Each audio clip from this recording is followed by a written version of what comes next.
Everyone, good morning, welcome back to my channel. তো বন্ধুরা, তোমরা সবাই কেমন আছো? আশা করছি সবাই খুব ভালো আছো। আমিও খুব ভালো আছি। আমি ঋতু মল্লিক ব্লগে তোমাদেরকে জানাই অনেক অনেক ওয়েলকাম আর অনেক অনেক ভালোবাসা। আজ দিন হচ্ছে শুক্রবার আর ঘড়ির কাঁটাতে এখন বাজে সকাল 7টা। আজ সকালবেলার সমস্ত বাসি কাজগুলো সেরে নিয়েছি।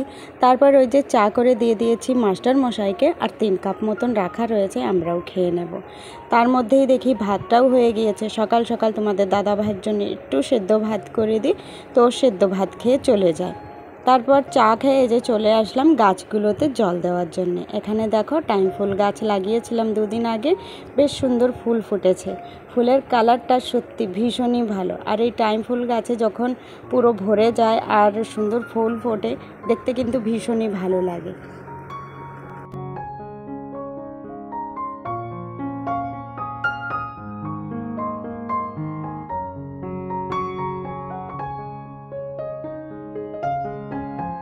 তারপর দেখো রান্নাঘরে এই টাইম ফুল গাছগুলো কিন্তু জলের মধ্যে রেখে দিয়েছি, বেশ ভালোই রয়েছে। বেশ অনেক দিন হয়ে গিয়েছে, তো দেখছি গ্রো হচ্ছে ভালো।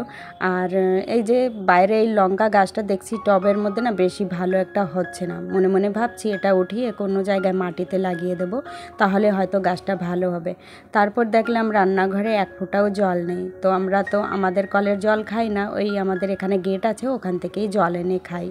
তো ওই জলটাই নিয়ে আসলাম। তারপরে রান্নার সমস্ত কিছু এই যে গুছিয়ে নিলাম।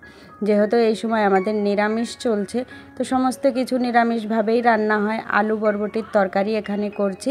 তো ফোড়ঙে আমি মেথি, জিরে আর সর্ষে ফোড়ন দিয়েছি।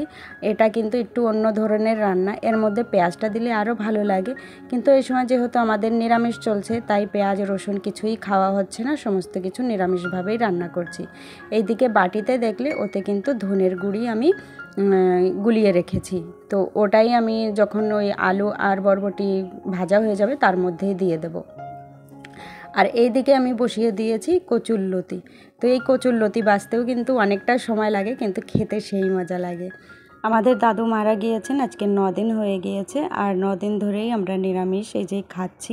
কিন্তু কি বলো তো, আমার কোনো রকম কোনো অসুবিধা হচ্ছে না। কারণ যারা আমার ভিডিও দেখো তারা হয়তো জানো যে আমি আগাগোড়াই নিরামিষ খুব বেশি খাই। মানে একটু পেঁয়াজ রসুন থাকে আমার খাবারে, কিন্তু মাছ মাংস ডিম এটা আমার খুব কমই খাওয়া হয়। আর কি বলো তো, এই ধরনের খাবার খেতে আমার কোনো রকম অসুবিধা হয় না। আর কোনো রকম আমার মনে হয় না যে আমি কোনো খারাপ খাবার খাচ্ছি। মাছ হলে ভালো হতো বা মাংস হলে ভালো হতো, তেমনটা আমার মনে হয় না। কারণ কেন জানো? কারণ এটাই হচ্ছে যে এক সময় খুব দরিদ্রতার মধ্যে দিন কাটিয়েছি।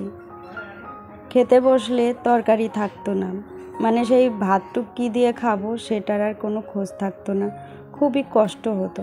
কিন্তু নিরামিষই ঠিক, কিন্তু মন ভরে খেতে পারছি।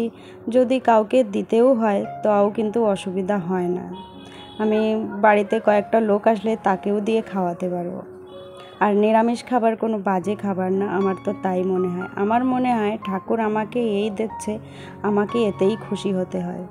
কারণ একদিন তো এটাও ছিল না, একদিন এই নিরামিষ খাবারই লাস্ট পর্যন্ত আমাদের ভাগ্যে জুটতো না। অনেক সময় এমনটাও হতো যে কাকা শ্বশুর কাকি শাশুড়ির বাড়িতে গিয়ে খোঁজ নিতাম যে তাদের কোনো খাবার আছে নাকি।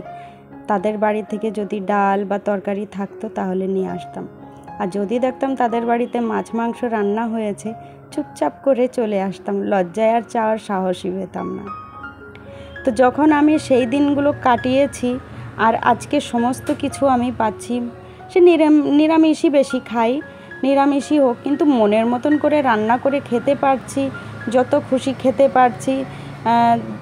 5-10টা লোক আসলে তাদেরকেও খাওয়াতে পারবো, সেই রকম সামর্থ্য এখন হয়ে পড়েছে। এই জন্যে ঠাকুর যখন যেটা দেয় সেটা নিয়েই শান্তিতে থাকতে হয়। আর নাই করতে নেই যে আজ মাছ নেই মাংস নেই, এটা দিয়ে কি করে খাবো, এটা তো আমার গলা থেকে নামবেই না, মা আমার পেটই ভরলো না, এই সমস্ত কথা বলতে নেই। আমার মনে হয় যা দিচ্ছে সেটাই মুখ বুজে খেয়ে নিতে হয়। আর ওই যে উপরওয়ালা আছে না, তাদেরকে সবসময় একটা ধন্যবাদ দিতে হয় যে ঠাকুর তুমি আমাকে এই দিয়েছো বলে আমি পেট ভরে খেতে পারছি। যাই হোক বন্ধুরা, এই যে এই ডুয়াটাও অনেক দিন ধরে লেপা হচ্ছিল না, প্রায় 3-4 দিন, অনেক দিন বলতে 3-4 দিন, তার মধ্যে তো জোরদার বৃষ্টি হয়ে গিয়েছে আর ডোয়াগুলো কেমন ফেটে ফেটে গিয়েছে। তো এমনিতেও আমি স্নান করার আগেই কিন্তু এই কাজগুলো করি, কিন্তু আজকে কি মন হলো, ভাবলাম চলো যাই লেপে নিই। আর একটু সন্ধ্যা সন্ধ্যা টাইপের লেগে এসেছিলো, আর এত মশা কি আর বলবো, খুব মশা ধরছিল। তো মানে আমি কোনো আইডিয়া করতে পারিনি যে এই সময় আমি ডোয়া লেপতে গেলে কিন্তু মশা আমাকে খুব কামড়াবে। তো যাই হোক, যখন শুরু করে দিয়েছি আর কি করার আছে, লেপেই ফেলি।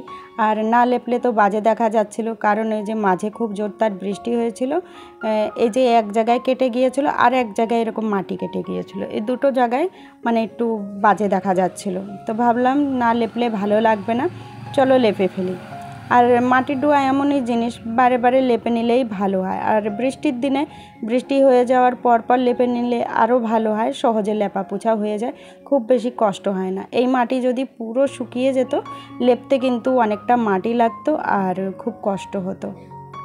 যাই হোক, ঝটপট করে এখন লেপা পোছা করে নিচ্ছি। ওইদিকে মশা তো আমাকে আর ছাড়ছে না, মানে ভাবছি যে একজন যদি ধূপকাঠি মানে মশা তাড়ানো যে ধূপকাঠিটা থাকে, সেটা নিয়ে যদি আমার পেছন পেছন থাকতো তাহলে ভালো হতো। তো কি করার আছে, এই যে ঝটপট করে করার চেষ্টা করছি। আর প্রায় আমার ডোয়া লেপাও হয়ে গিয়েছে, আর বেশিক্ষণ নেই। যাই হোক, ডোয়াটা লেপলেই হয়ে যাচ্ছে। এই মাটির ঘর দুয়ার লেপা হয়ে গেলে সত্যি এত যে ভালো লাগে কি আর বলবো। তো লেপার আগে এক দেখা যাচ্ছিল, আর এই যে লেপা হয়ে গিয়েছে এখন কত সুন্দর দেখা যাচ্ছে বলো, আমার তো ভীষণই ভালো লাগে। তারপরে এই যে লেপা পোছা করলে শাখা নোংরা হবে না, তা তো হতেই পারে না, গোবর মাটি সব ঢুকে পড়ে। আর এটাকে যদি ব্রাশ দিয়ে না পরিষ্কার করা হয় তাহলে একদম বিচ্ছিরি দেখা যায়। ঘর দুয়ার যতই পরিষ্কার করে রাখো না কেন, নিজে যতই পরিষ্কার থাকো না কেন, এই যদি হাতের শাখা নোংরা হয় তাহলে লোকে কিন্তু একদম মানে দেখেই বলবে যে এই বিটি অনেক পিচাস। তো আমার না এটাই খারাপ লাগে, এই জন্যে শাখাটা আমি সব সময় পরিষ্কার করে রাখার চেষ্টা করি। আর এই যে সন্ধ্যা হয়ে এসেছে, পূজার চা করে নিয়ে এসেছে, সাথে ওই যে ছোলা এনেছে একটু মুড়ি। তো এখন আমরা দুজন এই ছোলা দিয়ে মুড়ি দিয়ে খেয়ে নেব আর চা খেয়ে নেব। তো বন্ধুরা, ভিডিওটা আর বাড়াচ্ছি না, আজকের ভিডিওটা কেমন লাগলো সবাই কমেন্ট বক্সে জানিও। ভালো লাগলে একটা লাইক শেয়ার কমেন্ট করে দিও, আর নতুন বন্ধুরা চ্যানেলটাকে সাবস্ক্রাইব করে দিও। তো চলো বন্ধুরা, ফিরে দেখা হবে নেক্সট ভিডিওতে। সবাই সুস্থ থেকো, ভালো থেকো, সাবধানে থেকো। Tata, bye bye, good night.